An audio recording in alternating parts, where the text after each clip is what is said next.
Fala nação, tudo bem? Estamos aqui para mais um programa, mais uma mesa redonda. Estamos aqui no segundo episódio, o primeiro de 2024. Um feliz ano novo para todo mundo aí que está acompanhando a gente.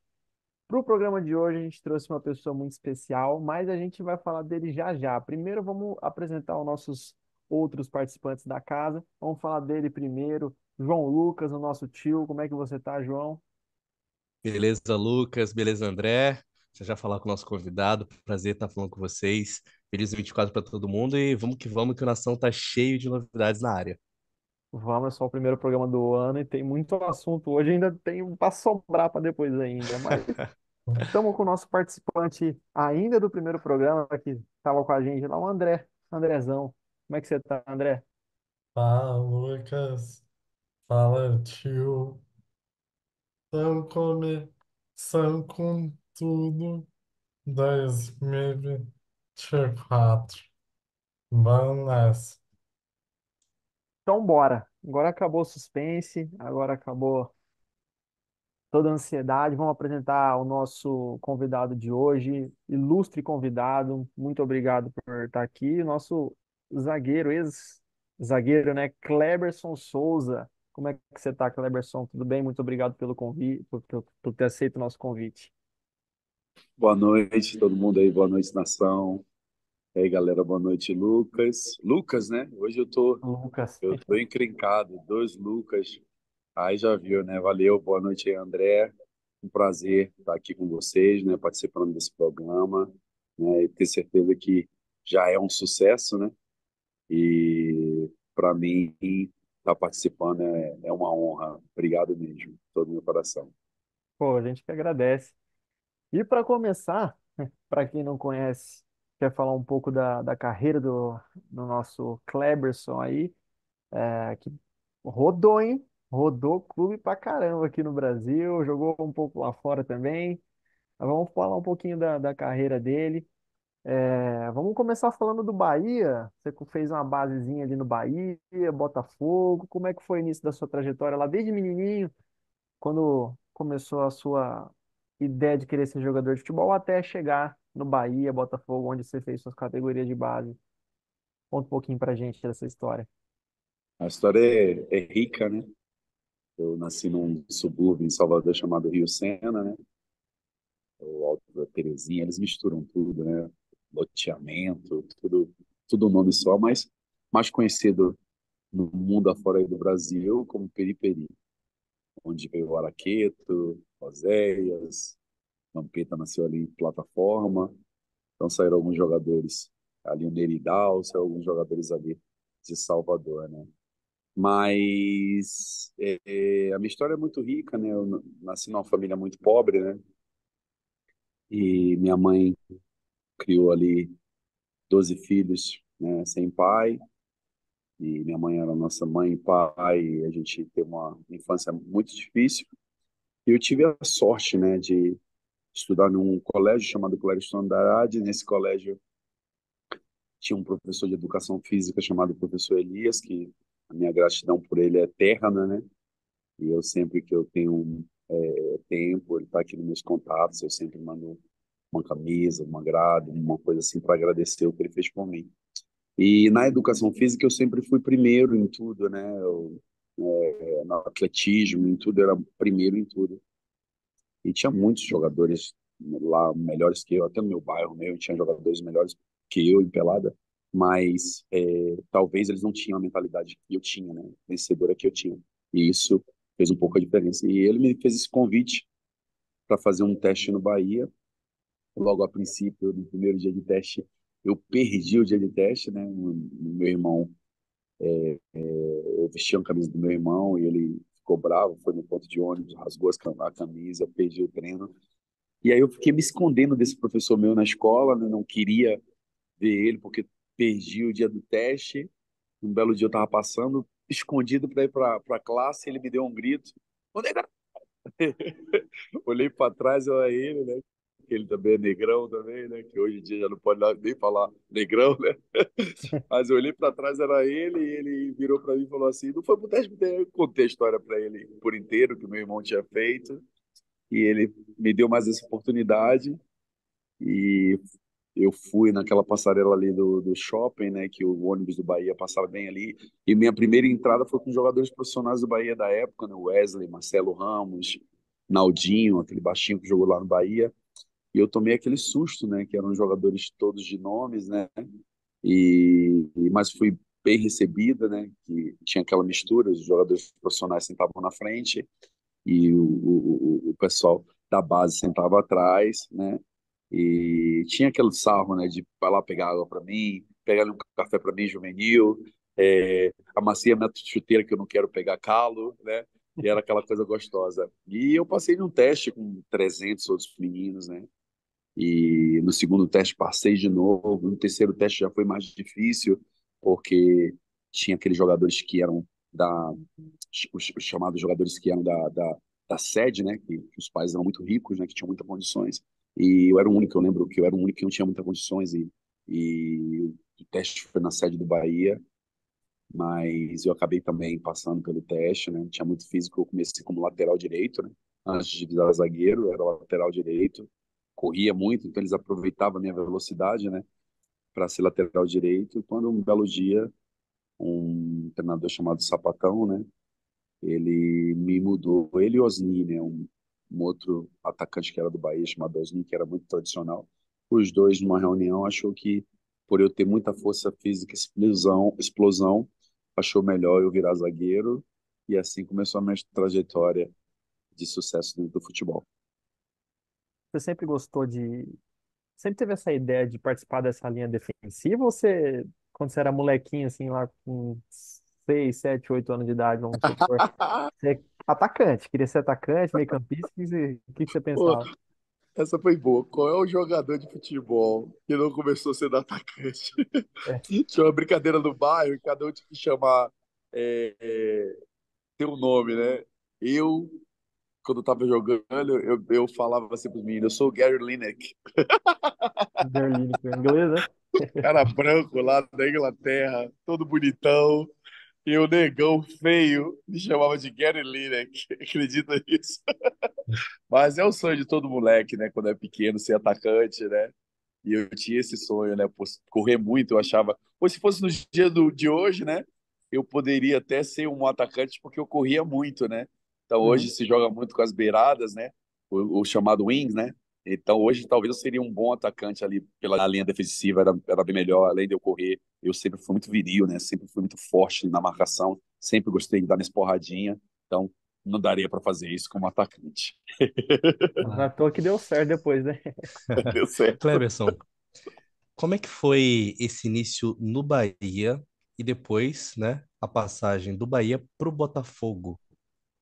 Foi uma passagem complicada, né? Porque eu saio do Bahia por um fato muito interessante que hoje eu falo abertamente, mas antigamente eu não poderia falar isso até porque eu não queria nem tão pouco que as pessoas criassem um hate, né? E odiasse o jogador ao qual eu vou me referir hoje. Hoje eu falo abertamente, ele sabe disso e já me deu autorização para falar sobre isso também, né? Teve um jogo que os juniores do Bahia foi jogar no interior da Bahia, Jequié, e eu cheguei no Bahia junto com o Fabão, né? Esse jogador extraordinário que passou pelo São Paulo, conseguiu ganhar um Mundial pelo São Paulo em cima do Liverpool, foi pro Flamengo, teve uma carreira brilhante, né? E uma pessoa fantástica, né? Isso não deixa nem tira menos nem mais dele, porque ele é um ser humano extraordinário, né? E ele volta, né, para a sede, 4 horas da manhã nós chegamos, e eu sempre fui essa pessoa muito comunicativa, muito alegre, de ajudar todo mundo, ajudava na cozinha, ajudava as camareiras. Eu sempre fui esse cara de ajudar, né? Sempre gostei de ajudar as pessoas, né? É, e o tio da cozinha, o seu Antônio, que eu não vou esquecer como hoje, um senhor, e eu falei para ele, pô, seu Antônio, não é justo se eu ficar aqui até 4 horas da manhã, vai para casa, que eu vou servir o lanche dos meninos. Não precisa jantar não, 4 horas da manhã ninguém janta, deixa aí. E o Fabão acabou ficando muito nervoso, quebrando a sede inteira. No dia seguinte, ele foi falar com o vice-presidente do Bahia, chamado Petrônio Barradas, que depois veio a ser presidente do Bahia também. E ele me chamou na sala e, na época, eu tocava violão, fazia muitos cultos, né, com o pessoal da igreja e tudo mais. E ele perguntou para mim: você quer ser jogador de futebol quer ser pastor de igreja? Eu falei para ele, não, eu quero ser jogador de futebol. Ele, porque você se meteu na cozinha, que não é um serviço seu? Eu falei, não, só queria ajudar, não estava aqui para criar nenhum tipo disso, não, de mal-estar, não. E ele acabou achando por melhor me afastar, né, do time do Bahia por esse por isso que aconteceu uma coisa tão fútil, né? E eu passei um momento muito difícil, porque eu saí de casa, né? Não tinha para onde ir, acabei dormindo na igreja, acabei dormindo em casa de pessoas. Eu passei um momento muito difícil antes de me transferir para o Botafogo, né? Até que um dia esse goleiro Bernardo, que morava em Botafogo, no Rio, e tinha contato com o Botafogo, os pais, me levou para fazer um teste no Botafogo e eu acabei em uma semana Botafogo estava ali naquela final de Campeonato Brasileiro, em 95, todo mundo quer esse negão, quer esse negão. O negão bate até na mãe, negão, o negão é bom de bola, quem é esse negão? É uma força danada. E eu acabei ficando uma semana no Botafogo, em teste, quando tinha uns caras que trabalhavam no Botafogo, completamente errado, que eram o olheiro do Reinaldo Pita e o Alexandre Martins, os mesmos empresários do Ronaldo Fenômeno, e que acabaram tendo uma reunião comigo numa churrascaria muito famosa do Rio de Janeiro, chamada Tourão, e me ofereceram assinar um contrato com eles, né? E ao mesmo tempo trocar de time. E deu uma repercussão no Rio muito grande, uma confusão muito grande no Rio, né? Que saiu nos jornais que Flamengo rouba jogador do Botafogo, e foi aquela confusão. Mas acabou que eu passei 2 semanas no recreio, escondido numa casa, que tinha uns cachorros doidos, que eu não podia nem pôr o pé para fora, até baixar mesmo a briga entre Botafogo e Flamengo. Foi quando eu me apresentei e dei sequência na minha carreira, e graças a Deus deu tudo certo. Então, profissionalmente, falando, você assinou um contrato profissional com o Flamengo. Botafogo, Com o sim. Flamengo, assim, para mim, se eu continuasse no Botafogo, eu estaria nos juniores, né? Então Uhum. eu tive essa sorte que aos 17 anos, né, que era uma coisa assim muito difícil, né? Na época você assinar um contrato de profissional com 17 anos, para você ter uma ideia, Pra época, né? nesse elenco dos juniores, nós tínhamos a Tirso, Sávio, né? A gente tinha Juan, Luiz Alberto, e de todo esse elenco dos juniores, o único que tinha contrato profissional era eu e o Luciano Netter, que era um outro volante, né, que também veio do Corinthians. Então nós só tínhamos dois jogadores que tinham contrato de profissionais na época. Depois não, o Sávio e o Atiço subiram, assinaram o contrato. O Juan continuou sem contrato, mas jogando pelo profissional. Mas eu fui dessa geração, né, do Flamengo, né, que vingou. Foi uma geração de sucesso, depois do Marco Aurélio Jacozinho, do Aloysio Chulapa. Eu fui um dos primeiros a assinar contrato de profissional nesse time de juniores, né? E o Joel Santana, na época, me tratava como um filho, né? E, assim, eu fui um meteoro, né? Saio da Bahia para o Botafogo, daqui a pouco apareço no elenco profissional do Flamengo sem ter dado um chute na divisão de base do Flamengo, entendeu? Direto pro profissional. Aconteceu tudo Quais muito são rápido, né? suas melhores lembranças dessa época de Flamengo, né? Você falou que era um elenco recheado ainda, né? De jovens futuros craques. Quais são os seus melhores momentos, né? As memórias mais positivas que você tem dessa época, até contato com o João Santana, enfim. Ó, o momento era tão bom, né, que eu peguei a época do time dos sonhos, né, Edmundo e Romário, né, que acabou virando o time do pesadelo, mas, assim, de estar ali perto dos meus ídolos, né, primeiro o Romário era muito meu ídolo, né, e acontece muita coisa eu estar junto do Romário, né, eu acabei até namorando uma das suas primas, né, frequentando o o métier dele lá em Jacarepaguá, que ele compra, né, um condomínio inteiro para dar os familiares, né, e era aquela confusão. Eu acabei namorando uma das primas dele, e sempre quando eu voltava para os treinos, todas as manhãs, era sempre aquela resenha, Romário, olha lá, onde você está pisando, se magoar minha prima, o couro vai cantar aqui, daquele jeito dele, bem marrento, né? Mas ele era marrento mais para a imprensa. Com a gente, ela era muito gente boa. Se trazia salário, ele dava dinheiro para a gente. Era um cara, assim, de coração imenso. Então, Com relação a isso, naquele elenco recheado, né? Eu tinha muita amizade com o Emerson, que hoje é presidente do Bahia, né? Que era o goleiro na época, com o Roger, né? E tinha oportunidade, eu era muito amigo de atores que frequentavam também a Gávea na época, que era o Victor Fasano. E, e eu sempre gostei também de andar nesse meio, né? De teatro, de cinema, para quebrar um pouquinho também o gelo do futebol do dia a dia. Mas eu acho que as coisas que mais me marcaram dentro do Flamengo, nesse curto período, né? Que eu fui um fenômeno. Acho que para minha idade eu fui muito fenômeno. Eu fico somente quase um ano e meio, quase 2 anos no Flamengo e me transfiro para o PSV da Holanda, né? Então foi tudo muito relâmpago. Mas assim, as coisas que mais me marcaram mesmo foi minha estreia contra o Americano, né? De Campos, né? E de estar ali no convívio com aqueles meus ídolos, né? O Sávio virou um ídolo para mim mesmo com 17 anos, né? Virou um ídolo para mim também, de estar ali com tantas feras, né? Com tanta gente boa, Mancuso, Jorge Luiz, Ronaldão, Gilberto. Oh, meu Deus, se eu ficar falando aqui, a gente vai passar a noite toda aqui. Então, assim, para mim foi um sonho, né? De estar com esses caras todos, Pingo, Jami, é, eram jogadores do momento, né? Iranildo, depois se transfere também. Então era uma época muito boa do Flamengo que, assim, eu vou levar pro meu coração. Hoje eu me arrependo de ter saído, né?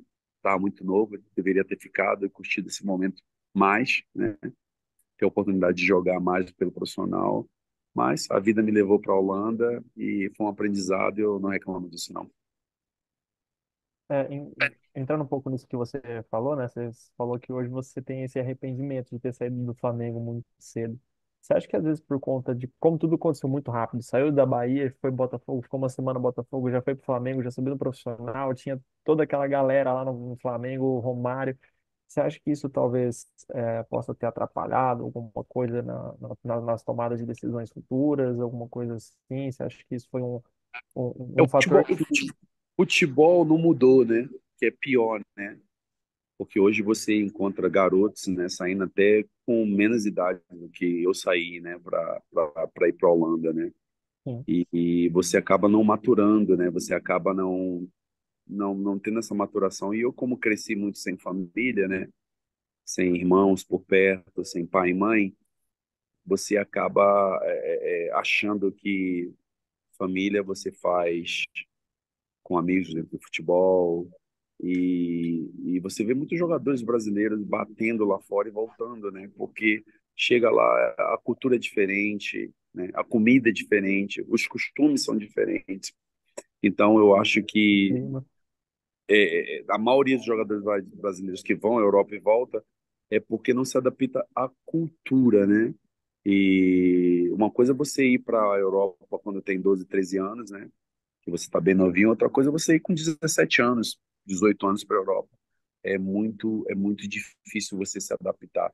E é muito difícil você ver um jogador brasileiro, não estou falando de outros países brasileiros, ter sucesso na Europa com 18 anos.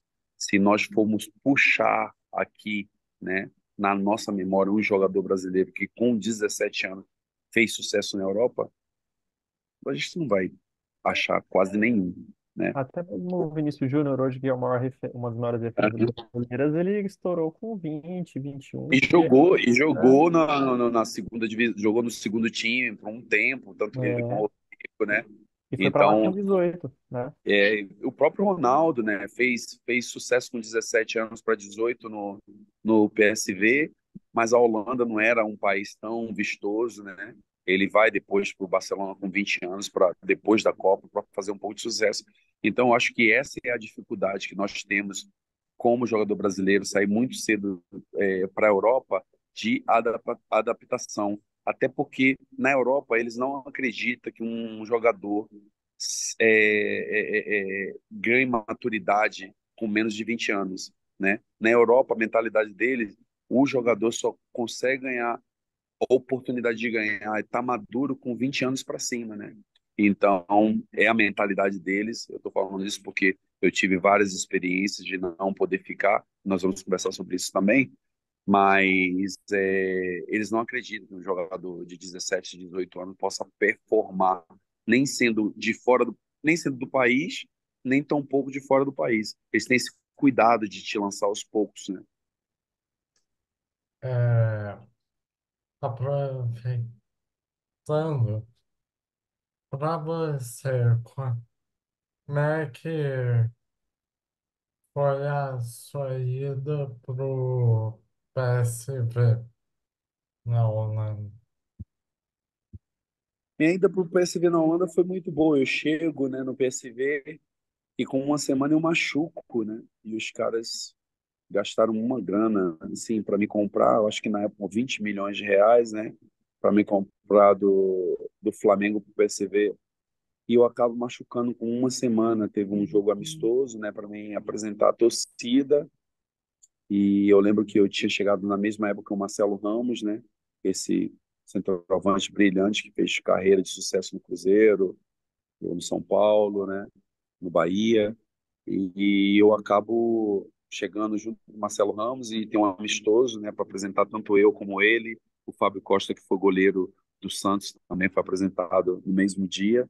Então, nós três jogamos esse amistoso no estádio e eu acabo tendo uma lesão na minha coxa, né? Abro a lesão e não conseguia sarar de jeito nenhum. Eu passei quase 6 meses para poder me recuperar dessa lesão, mas eu acho que o frio não estava fazendo com que cicatrizasse, né, a lesão.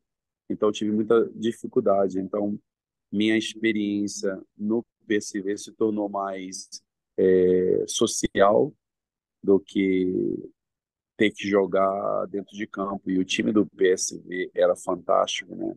Talvez vocês são muito jovens para lembrar, mas era Vampeta, Apstan, Stan Farek, Arthur Newman, Felipe Cocum, Jonk, Baldwin Zenden, Marcelo Ramos.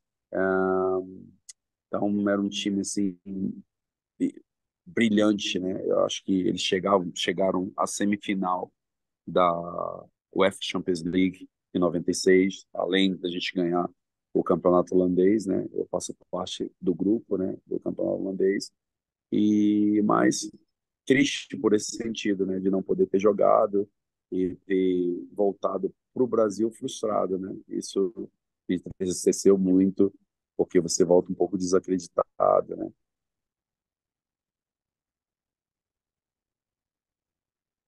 A sua passagem pelo PSV, então, foi tecnicamente curta, então, mas principalmente por conta da lesão. Mas mesmo com a lesão ali, tinha alguma coisa, por exemplo, o familiar que foi com você para lá, que deu esse suporte para nesse período que você talvez foi uma frustração muito grande, talvez foi um empecilho muito grande, tinha algo que conseguiu dar um suporte para você olhar e falar, vou seguir em frente. Eu acho que assim, meu alicerce na Holanda era o Vampeta, né? Uhum. O Vampeta era meu irmão, meu amigo, meu tudo, né? Eu fazia tudo com Vampeta, né? E sempre histórias curiosas. Tem uma história com o Vampeta. Quando eu cheguei na Holanda, né? Uma história bem curiosa. Eu não sabia falar o inglês e nem tão pouco Holandês. o Dutch, né? Tem um Dutch alemão e tem um Dutch holandês, né? Ah, Então eu não sabia falar o dialeto, né? Holandês. E na noite que eu chego, junto com o Fábio Costa, a gente vai pro hotel e a gente não sabe o que comer. Aí ele pergunta assim para mim, e aí, como é que você fala? Tinha outro jogador também que era amigo do Ronaldo, chamado Alexandre, que foi com a gente também, no centroavante, Alexandre Calango.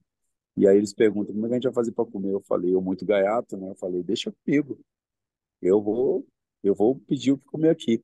Aí pega o cardápio, né? E tá lá os garçons holandeses olhando pra gente no hotel que a gente estava morando.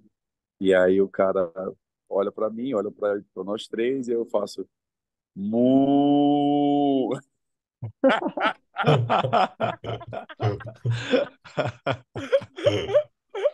Pra falar pros caras que a gente queria carne, né, cara? Mu. Aí o cara não entendeu, cara. Aí eu falei, vou imitar galinha. Os caras se mijando de rir. Mas, cara, é língua universal. O cara não entendeu eu imitar a Claro. galinha e a vaca, ele tá morto. Mano, eles mandaram a comida cheio de salada com um pedaço de carne em cima. Eu acho que Foi a pior comida que eu já comi na minha vida. Eles pensaram, eles escutaram o mu, pensaram no alface, né? Pensaram na. a- No capim, né? No capim da vaca. É, Pô, e aí, cara, onde a gente ia, era uma resenha, né? Que os caras falavam assim, aí a vaca aí, ó. Faz aí o boi, Clebão. Então, foi assim, meu alicerce essa. de família, porque a gente não teve como levar nenhum familiar, né? Nem eu, nem Vampeta, nem Marcelo Ramos. Marcelo não, Marcelo estava casado na época, levou a esposa, mas eu e o Vampeta não tinha ninguém por a gente, né? A gente tinha amizade com, na época que o Vampeta pôde levar alguma. O Vampeta não, o Ronaldo levou algumas namoradas também, a gente teve amizade com elas também.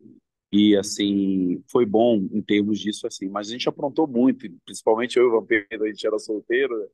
Então a gente aprontou muito e o Vampeta namorava a filha do presidente na época, então já viu, né? A gente mandava na cidade. E Então, Cleberson tem. Opa, vai lá, André. então a adaptação foi tranquila. Com relação a isso, foi. Com relação ao futebol, foi muito complicado, porque normalmente os gramados são muito molhados, né? A gente não está acostumado com isso no Brasil, então a bola corre muito, né? Tecnicamente, eu não era esse jogador tão técnico. Acho que uma das coisas que fizeram o PSV me contratar foi por causa da minha força, né? Eu era um jogador muito viril, muito forte, mas em termos de técnica, eu senti muita dificuldade, porque a bola corria muito rápida, né? Então, acho que minha adaptação fora de campo foi muito boa. Eu passo só um ano no PSV, Uhum. não consegui performar, mas dentro de campo eu tive muita dificuldade. E os treinamentos também eram diferentes do Brasil, né? No Brasil se fazia muito coletivo, né? Tinha muito treino 11 contra 11. No futebol europeu era mais gols pequenos, aqueles golzinhos, né? E era um trabalho muito de dois toques e um toque, né? Não, você não tinha a liberdade de prender a bola, de conduzir a bola, né? E é até hoje assim, o futebol europeu, eles trabalham muito com dois, um toque, dois toques. É muito rápido, né? Então, essa é a dificuldade do jogador brasileiro até hoje na Europa, né? De tocar e sair para receber, né? E você vê que o Real Madrid hoje, mesmo o Vinícius Júnior jogando com toda a velocidade, né, partindo para cima, ele sempre faz um, dois e corre.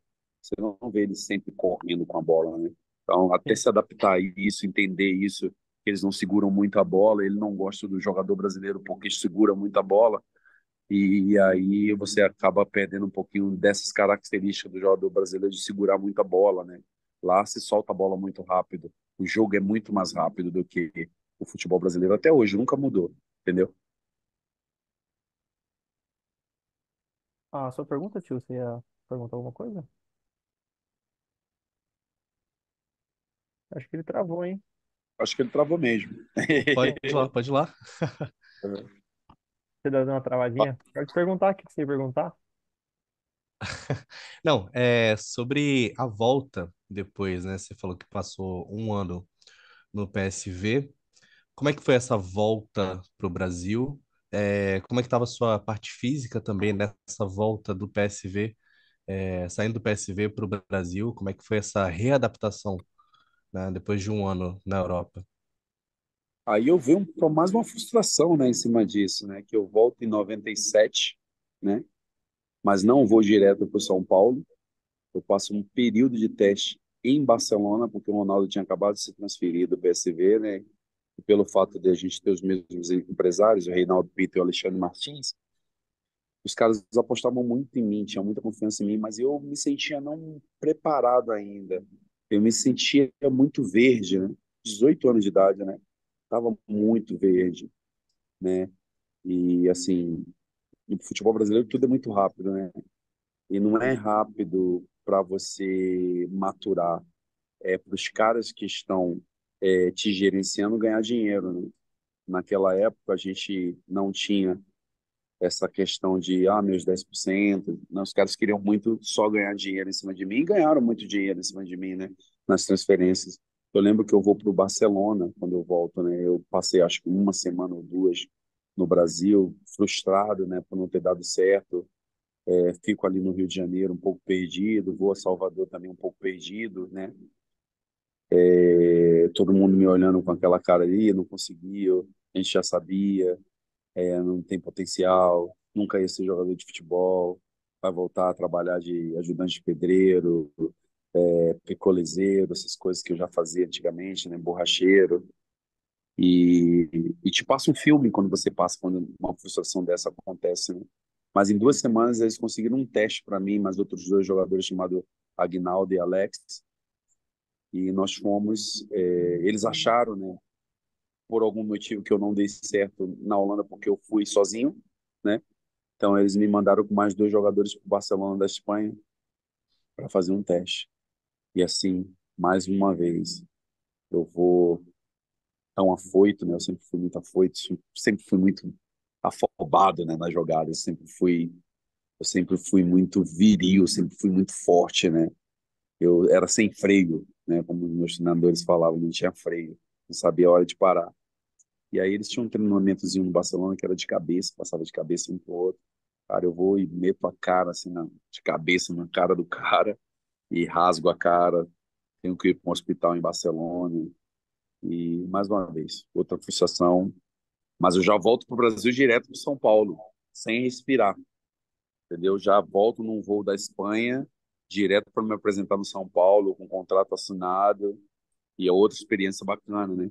Que aí eu pego aquela geração brilhante do São Paulo, né? Álvaro, Fabiano, Fábio Aurélio, Denilson começando, né? França, Dodô, Aristizábal, Edmilson, né? Meu parceiro. E, e pego, né? Rogério Pinheiro, Valber, né? Cláudio, uma geração assim que o São Paulo vinha sem ganhar nada já tinha uns 2 anos, né? Depois da morte do Tele Santana, que é o nosso ícone do futebol brasileiro, que ele fez no São Paulo de 90 a 95. Acho que nenhum treinador brasileiro vai ser capaz de fazer, né? Ganhar os títulos que ele ganhou, né? Tanto na Libertadores como os Mundiais de São Paulo de 92 e 93. Com E certeza. aí, então, aí eu pego então aquela geração maravilhosa, né, de São Paulo, depois de quase 3 anos sem ganhar nada, né? A gente ganhou o Campeonato Paulista em 1998, né? E daí por diante, São Paulo volta a ser São Paulo novamente. Eu tenho essa sorte aí de ficar 3 anos no São Paulo, de 97 a 2000 no São Paulo e continuar minha carreira assim, crescendo e sendo brilhante. Depois do São Paulo, né, você acabou passando por Arábia Saudita e alguns outros clubes, assim, e tudo mais. Mas a sua passagem na Arábia Saudita foi rápida também, né? Foi, normalmente meus contratos eram de 1 ano, né, na Arábia Saudita também, mas na Arábia eu joguei muito, né? Joguei Uhum. praticamente o campeonato inteiro, né? O Campeonato Saudita inteiro. Acho que foi a primeira vez que eu realmente saio para fora do país e consigo jogar, né? Eu vinha mesmo esses anos todos da minha vida sem jogar, praticamente banco de reserva. E aí com 21 anos eu consigo jogar. Então, por isso que eu acredito muito na filosofia europeia. A partir dos 20 você já está maduro para poder jogar, entendeu? E Endrick e outros jogadores brasileiros que conseguem jogar aqui no Brasil, né? São fenômenos, fenômenos, né? A gente não sabe se eles vão conseguir performar quando eles chegarem lá na Europa, né? Até porque na Europa só pode jogar a partir dos 18 anos. Então a gente espera que Marcos Leonardo, espera que Vitor Roque, tanto o Endrick chegue lá e faça sucesso, mas que é muito difícil. Então eu venho jogar com 21 anos, indo para a Arábia Saudita, e logo após isso eu volto para o Brasil, né? Para começar a jogar mesmo de verdade, né? Que eu começo a jogar profissionalmente, como pelo Remo, passo pelo Bangu, né? E aí vem meu momento, né? Que é o Botafogo em 2002, que eu vou jogar no Botafogo com essas feras todas, como Gilmar, Galeano, Odivan, Carlos Germano, né? Então, era um super time de Botafogo de 2002. Mas aí eu tô jogando, dessa vez eu tô jogando, eu já não tô mais compondo elenco, né? Já tô mais maduro, já tô com 23 anos, né? Aí eu viro jogador de verdade, entendeu? Então, para mim, na minha cabeça, eu passei a ser jogador de verdade quando eu vou para a Arábia Saudita. É que realmente é um questionamento que tem hoje em dia, né? Você pega, por exemplo, o Vitor Roque que chegou agora, ele perdeu alguns gols ali, mas é aquela coisa, ele tem 18 anos, você vai ter um processo de amadurecimento, né? Que pode ser a curto prazo, dependendo do atleta, a longo prazo, dependendo de outros, completamente normal, né? Para a idade, realmente. A partir dos 20 anos é quando o jogador ele consegue ter já um entendimento maior do jogo por si só, tanto dentro das quatro linhas quanto fora, né? Eu acho assim, é, é que se espera muito do jogador brasileiro, né? Quando tem 17, 18 anos de idade, né? O pai, a mãe, né? O empresário, né? A torcida. Espera muito que um garoto de 18 anos já esteja performando. Mas se a gente parar e pensar, né, numa vida normal de um ser humano, com 18 anos, você está fazendo faculdade, né? Você está entendendo o que é a vida com 18 anos, fazendo uma faculdade, né? Então, o futebol não deixa de ser uma faculdade, né? Com 18 anos, a gente está aprendendo o que é o futebol, aprendendo como jogar. Então, por mais que você queira que dentro do futebol o jogador seja um fenômeno com 18 anos, que isso é legal, é bacana estar falando dele, ele vai errar, né? Ele vai errar e quando ele estiver com 20 anos, ele vai estar mais maduro, ele vai estar mais sabendo o que faz dentro de campo, né? E foi assim com todos os jogadores brasileiros, Vinícius Júnior só veio maturar com 21, 22 anos, entendeu? E é o que eu acredito que o Ronaldo Fenômeno foi Ronaldo Fenômeno. Não vai existir outro Ronaldo Fenômeno com 17 anos performada do jeito que o Ronaldo performava, entendeu? Ele vai ser sempre o fenômeno. E Kleberson, você É, falou do. Opa, desculpa, André. vai lá. Vai lá. Você falou do Bangu. É, depois que você voltou da Arábia, você foi para Remo, Bangu, Cabo Friense, e foi no Bangu que você conseguiu jogar uma final pelo time carioca, né? Tanto pelo Bangu quanto pelo Cabo Friense. Conta pra gente mais ou menos como é que foi as O experiências Bangu foi aqui no muito futebol engraçado, brasileiro. né, cara? Porque a gente era um time da empresa do Ronaldo, né? Era a R9, existe até hoje a R9, a empresa do Ronaldo, né? Hoje com muito mais força dentro do futebol, que existe uma SAF, né? Mas patrocinava o time do Bangu em 2001 e não sei se vocês não vão lembrar, mas se puxar na história, teve a final do Caixão, chamou o campeonato do Carioca, né? De Caixão, Caixão 2001, para você ver que o campeonato não foi tão bem organizado que ele é chamado de Caixão 2001. Mas a gente vai para a final com o Fluminense, né? E o Fluminense tinha um time também muito bom, Rony, Magno Alves, Roger, que hoje é comentarista da Roger Sport Flores, TV, né? muito meu amigo, falo com o Roger sempre, é um irmão para mim, o Roger, né? E a gente vai para a final, o Fluminense é um time massa, mas o Bangu também era um time muito bom, né? Tinha eu, tinha o Zada, né, que depois joga no Vasco, o próprio Rogério, que hoje era o treinador do Volta Redonda, hoje tá no CSA de Alagoas, e o Eduardo, que foi goleiro do Atlético Mineiro e outros goleiros, outros lugares também. Então, dali daquela safra do Bangu saiu muitos jogadores bons, né, para fazer sucesso dentro do cenário nacional, né, naquela época. E eu me lembro que o jogo termina 0-0, que dava o título ao Fluminense. Se vocês olharem, né, dentro da história, né, e ver lá a final, nosso goleiro Eduardo, no último minuto, faz um gol de cabeça. E o juiz anula dizendo que foi mão, né? E não foi mão, né? Mostra todas as televisões do dia seguinte que não foi mão, não houve falta. Eu estava no lance também, eu subo de cabeça junto com o Eduardo e vejo que ele cabeceia, né? Claro para dentro do gol e assim bate na trave, né? Como jogador de ser campeão carioca, né? Parece que bati na trave duas vezes, né? Bati com o Bangu e bati com a Cabo Friense, né? E, e tem aquela história lá hilária, né? Na final contra o Botafogo, que vou esperar vocês Calma, calma, perguntarem. vamos chegar lá, a gente vai chegar lá. A gente vai chegar lá. É, Não isso aí, apresse as Chegar lá? coisas, Cleberson. isso aí Calma, vai vamos durar. chegar lá. Essa Vamos chegar pergunta, lá. esse assunto é uns 30 minutos de vídeo ainda. Tá Vamos bom. chegar lá. Tá, beleza. Fala, André. Pode ir lá, André.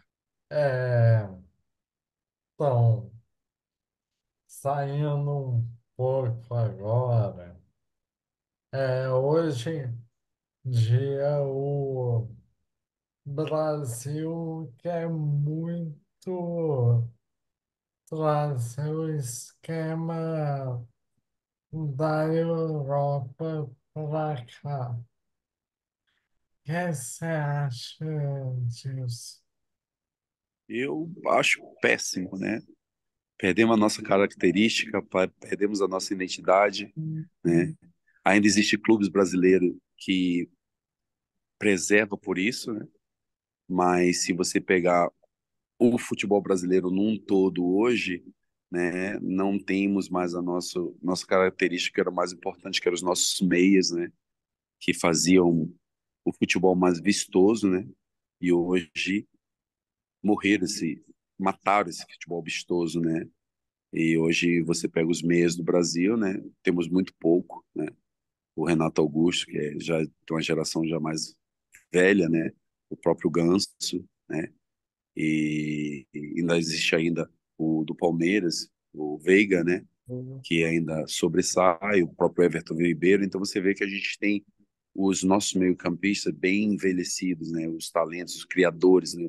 Os mentores, né? Que a gente tinha tanto na época antiga, né? Tinha Kaká, tinha Felipe, tinha Pedrinho, né? Do Vasco. Tinha tantos meias, né? A gente era tão recheado de meia, o próprio Roger, que eu acabei de falar aqui agora. Então, acho que o futebol europeu matou um pouco desses meio-campistas, né? Hoje você precisa de dois é, volantes, né, que eram na época, que pisam na área, né, que a gente chama de box to box, né? Mas não temos meias mais, né, de criação. Acabaram os meias de criação, né? Hoje o que funciona são esses dois volantes que pisam dentro da nossa área e também pisam na área adversária, né? Mas não tem mais esse homem de criação dentro do futebol brasileiro e no futebol mundial. Tá muito difícil. Hoje você ainda existe o De Bruyne com tantas contusões, mas se a gente for aqui pensar bem em um meio-campista criativo no mundo hoje, a gente não vai achar nenhum. Voltando agora no assunto, você tinha dado o gancho. Agora vamos falar do assunto principal. Você já falou do Bangu, você falou quando você jogou na Cabo Friense, mas o assunto que não quer calar. O que foi aquele beijo lá no juiz, hein? Ah, rapaz, aquele beijo ali foi um beijo. Vamos botar que foi um ósculo santo. Foi um Que momento dizem na Só ímpar, igreja, né? Um para momento ímpar. quando você beija alguém na igreja, é um ósculo santo, né? Da igreja católica, seja qual for a igreja, a gente não está falando aqui de religiosidade, né? Estamos falando do beijo, o ósculo santo, né? Que o próprio padre dá, ou você dá em alguém dentro da igreja. E, na verdade, a gente está acostumado com tantos jogadores de futebol xingar o juiz, bater no juiz, ou, né, fazer tantas coisas. Eu fui um pouquinho diferente, eu fui fora do futebol. Eu achei que eu ia mostrar para ele que não foi falta e dizendo para ele que eu tô te perdoando, que um beijo de perdão, entendeu? Foi assim mesmo, não foi firula não, como eu falei na entrevista. Foi Cleverson, só mesmo. para só para É, contextualizar, é, nossos espectadores, isso foi final, né, de uma Taça Rio de aham, 2007, aham, Botafogo e Cabo Friense, aquele Botafogo que até indo para um lado pessoal aqui, aquele Botafogo foi um dos primeiros times do futebol brasileiro que me encantaram, assim, tinha Lúcio aham. Flávio, Túlio Guerreiro, Dodô, Dodô, Jorge Henrique, era um timaço aquele time do timaço. Botafogo, É. né? Nós E a seguramos Cabo eles no primeiro Friense, jogo, né? sim, o primeiro jogo foi 2-2, E né? a gente estava ganhando o jogo, eles empatam bem no finalzinho, né? E aí vocês vão pro segundo jogo, E né? tomamos, Podendo levar o título. e tomamos um baile, né? O Botafogo começa assim, avassalador, mete 3 gols na gente, a gente consegue reagir, faz 3-1, podia ter feito 3-2, mas o Cuca fez algo no Botafogo que é o Cuca, né? Ele não precisa de muito tempo para trabalhar os times que ele pega. Ele foi assim no São Paulo, foi assim no Atlético Mineiro. O time que ele passa é um treinador que eu um dia gostaria de ver na seleção brasileira também, né? Mesmo tendo Uhum. tantas coisas que aconteceram com ele. Mas o beijo foi uma coisa que eu achei que não foi falta no Joilson, né? Eu boto só o corpo, né? É outra coisa também que tem muito no futebol brasileiro, né? Essas faltinhas que lá no futebol europeu não acontece.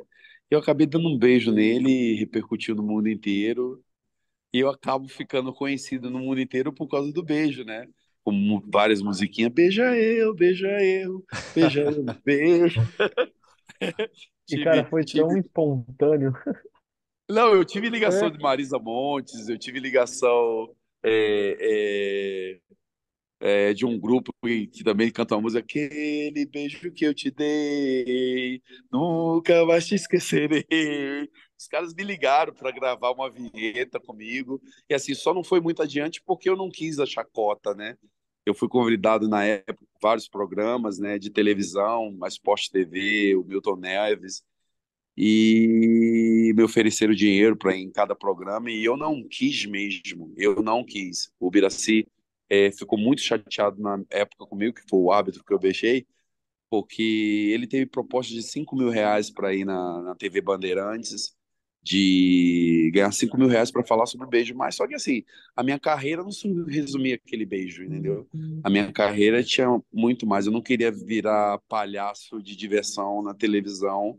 Eu achei assim um desrespeito comigo como atleta, né? Que eu tive tantas coisas bacanas que estou dividindo com vocês hoje aqui. Vocês estão me dando essa oportunidade de falar, né? Nesse programa maravilhoso que é o Nação, né? Que eu sei que vai ser um dos gigantes no Brasil esse programa. E assim, eu agradeço, né, essa oportunidade de estar falando com vocês, né? Estar falando do beijo, não de uma forma de chacota, mas podendo também me expressar e dizer o porquê que eu dei o beijo no juiz. Aquela final, falando tecnicamente da sua carreira, né? Aquela final talvez tenha sido o seu grande auge técnico.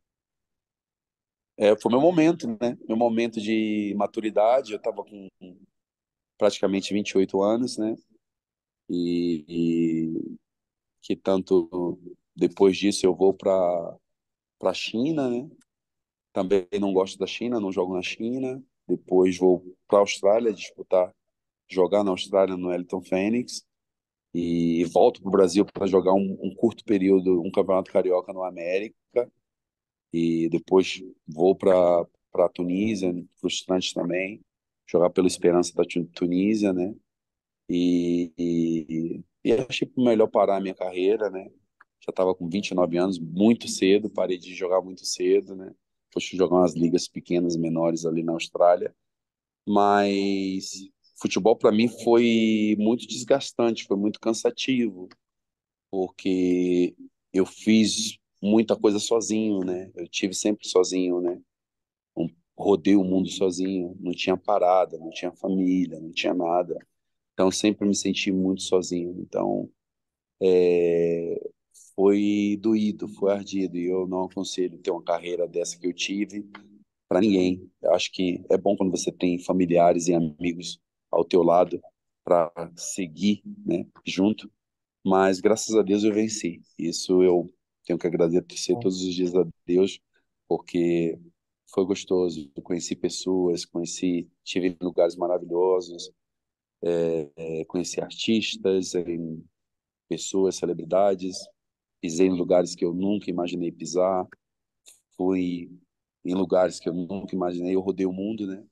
Nas minhas experiências, eu pude ir na Bulgária, eu pude ir na Malásia, né?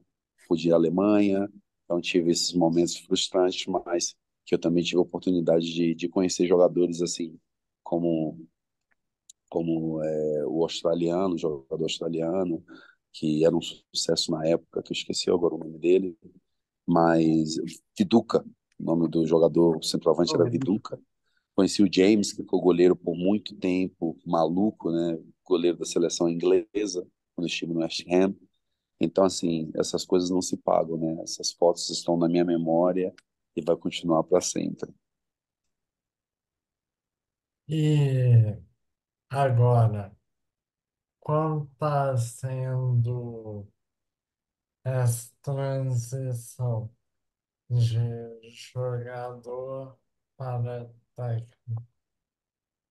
Difícil, né? Até porque tem muita coisa para aprender.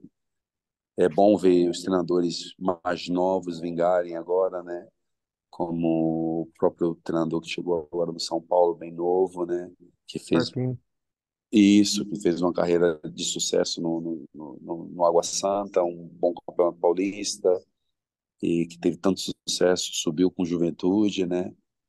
E agora está tendo essa oportunidade de estar no São Paulo. Mas a gente também, dentro do meio do futebol, acha que uma carreira de treinador de futebol, para ele atingir o auge, é lá para os 46, 47 anos, quando ele fica maduro também, né?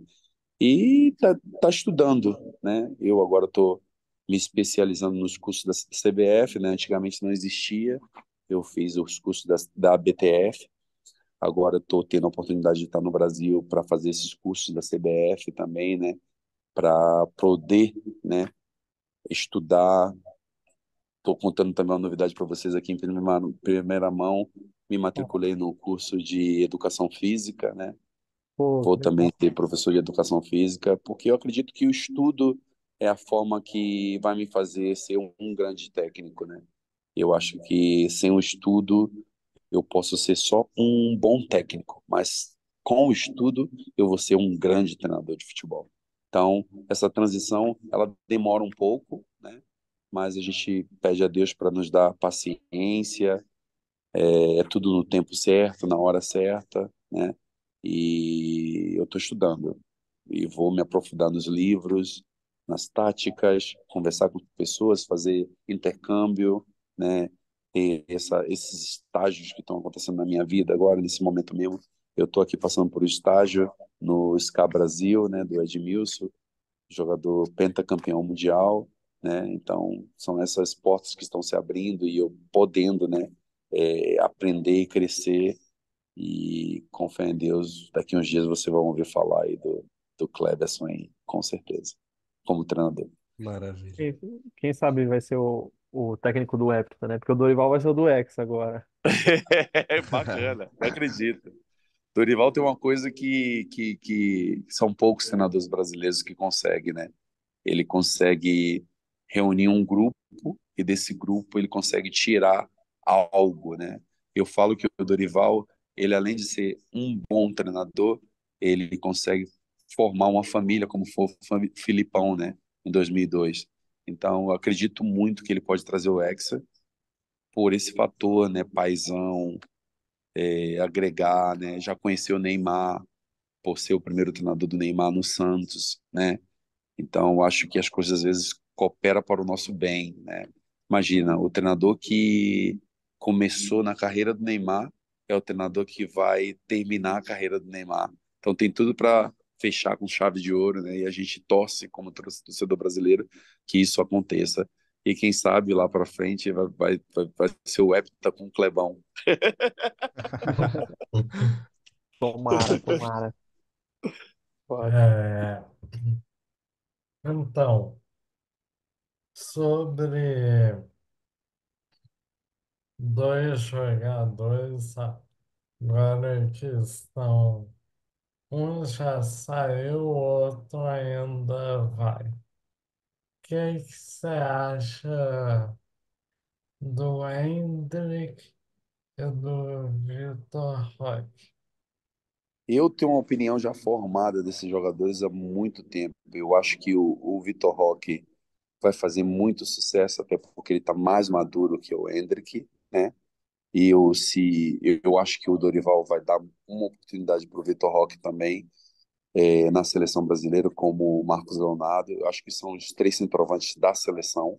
Se eu fosse treinador da seleção, se eu pudesse optar, se eu tivesse essa intimidade com o Dorival, seria meus três centroavantes na seleção, né?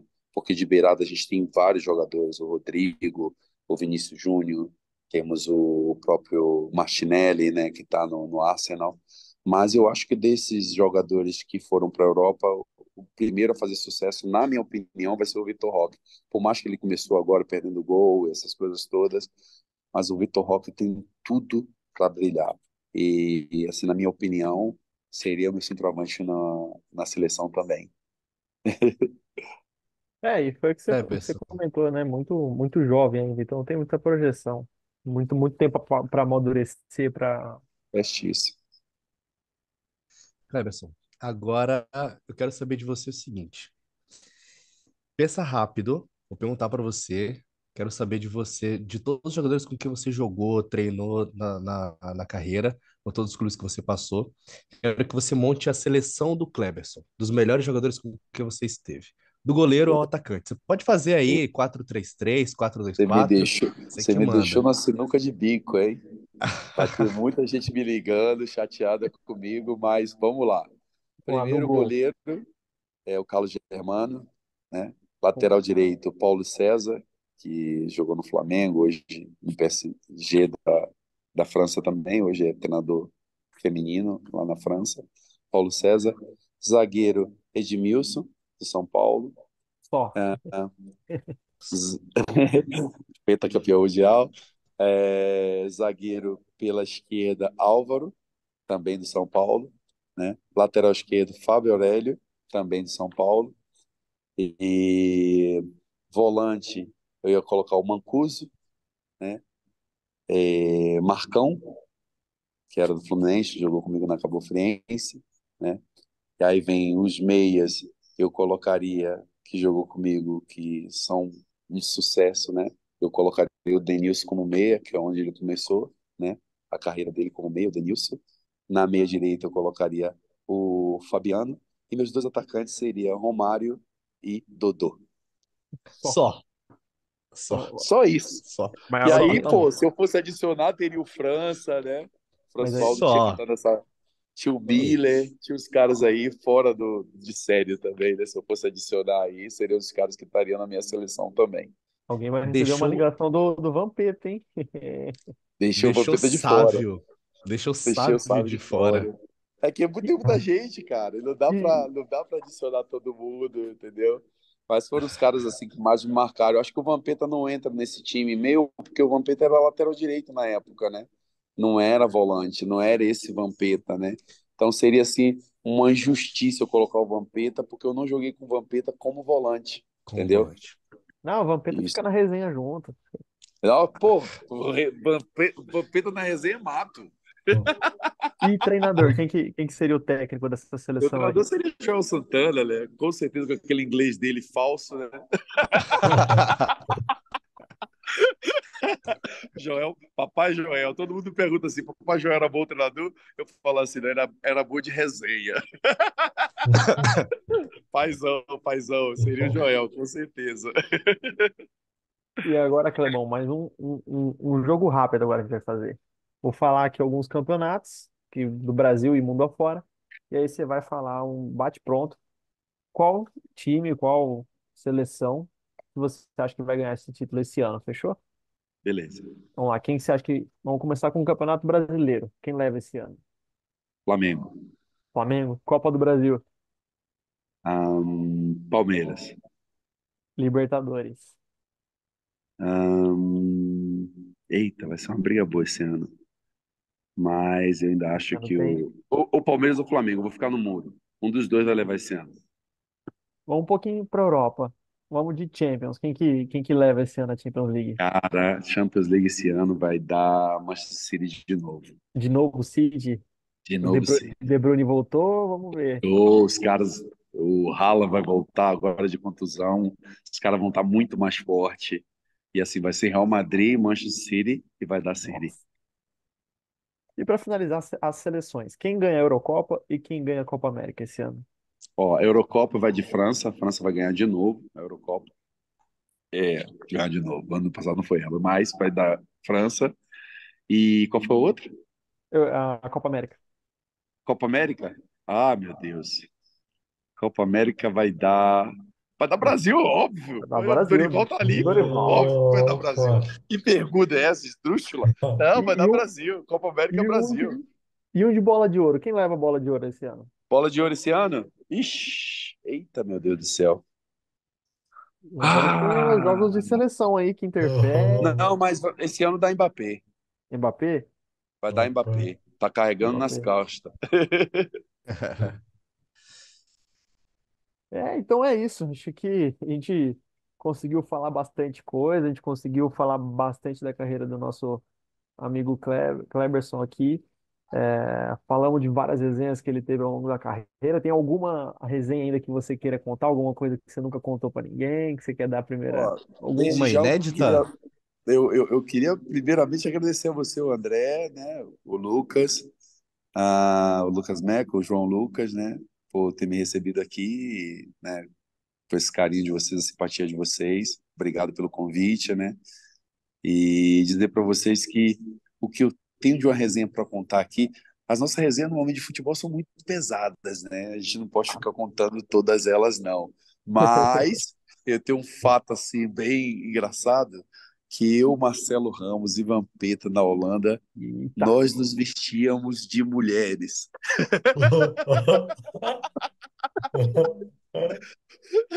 Agora imagina, 1996, em Eindhoven, que é um país aberto, né, completamente de mentalidade aberta. Eu adoraria que o Brasil tivesse a mentalidade da Holanda, né, aberta, né, sem preconceitos, né? E a Holanda já era sem preconceitos naquela época, o país que eu sonhava em viver. E a gente, para não ser reconhecido, né, a gente se vestia de mulher. Eu tinha uma peruca loira, para você É ter uma nada. ideia. Vocês andavam na rua pra não ter. Eu tinha uma peruca loira que eu andava para trás. E aí a gente saiu pra fazer churrasco, feijoada, na casa de algumas pessoas, assim, algumas meninas e tudo mais. E a gente não queria que as pessoas batessem foto para sair no jornal, para não ser reconhecido. E a gente se vestia de mulher. Eu, Marcelo Ramos, o Vampeta. Então, uma coisa que eu nunca contei para ninguém, né? Fora que os outros que eu não posso contar aqui, né? Que são muito Cara. pesadas, né? Tem gente que aí já é casado hoje, né? E aí já viu que Já complica. complica, já complica. Eu era solteiro, o Vampeta era solteiro, aí a gente podia fazer o que queria, mas outros não, né? Mas era essa a resenha que eu tinha para falar com vocês e agradecer, Ah, agradecer legal. mesmo esse carinho todo que vocês tiveram aqui, né? A paciência também de poder ouvir um pouquinho da minha história e que Deus abençoe vocês aí nesse programa maravilhoso aí, que vocês continuem crescendo mais e mais, beleza? Pô, a gente que agradece a oportunidade de estar entrevistando você.